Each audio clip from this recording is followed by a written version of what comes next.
Hii funga ni masiku machache yenye kuhesabika, kwa hiyo yatakwisha kwa haraka. Ramadhani mwakani itakuja, lakini mimi na wewe hatufahamu kama tutakuwepo. Kwa hiyo iliyobaki ni al-amalu salih, ni kufanya matendo mazuri. Mzee wangu hapa, mzee Nasoro, nipo namsalimia, kumbe ndo katoka umra. Sasa niambie malipo gani aliyoyapata huko kwenye Ramadhani hii? Mtu anakwenda umra, tasbihi, Qur'ani, zile sala. Kwa hiyo amejaza salio, kwa sababu ndugu zangu, kuna kitabu ambacho utashangaa ukipewa, na kitabu hicho wewe ndio mwenyewe umekichunga. Kitabuka yaum al-qiyama, ni kitabu chako hicho siku ya kiyama. Mwenyezi Mungu anasema iqra kitabaka, soma kitabu chako. Kwa hiyo humo sasa ndio kumejaa salio lako la matendo mazuri. Maudhui yangu ni kwamba Ramadhani imekimbia sana, kwa hiyo masiku yanakwenda sana. Taban, hili halina shaka.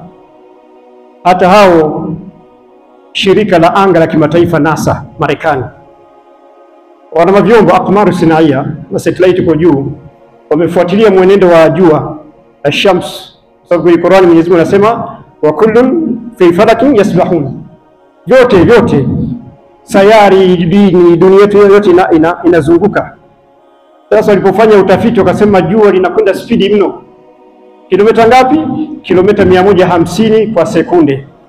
Usio kabisha, kwa nini lianguke sio nini? Mwenyezi Mungu amesema kwenye Qur'ani kwamba inna Allaha yumsiku samawati wal arda an tazula. Mwenyezi Mungu amekamata ardhi, dunia, jua, mwezi, zote amezikamata, zinazunguka katika mzunguko wake bila kugongana wala kuanguka. Haya hayana faida haya. Muhimu nini? Ni matendo mazuri. Kwa sababu Mwenyezi Mungu Subhanahu wa Ta'ala anasema wasari'u ila maghfirati min rabbikum wa jannatin 'arduha as-samawati wal ardu 'iddat lilmuttaqin. Ndio speed hasa. Mabasi ya leo yanakwenda ile speed 80, si ndio? Yakienda zaidi hapo kuna nini, tochi ile.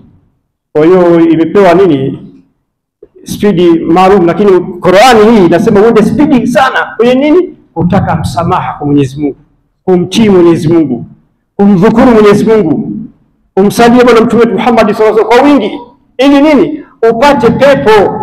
Wa inma tuwaffawna ujurakum yawm al-qiyamah faman zuhziha 'anil nar wa udkhila al-jannah faqad faza wa mal hayatu dunya illa mata'ul ghurur.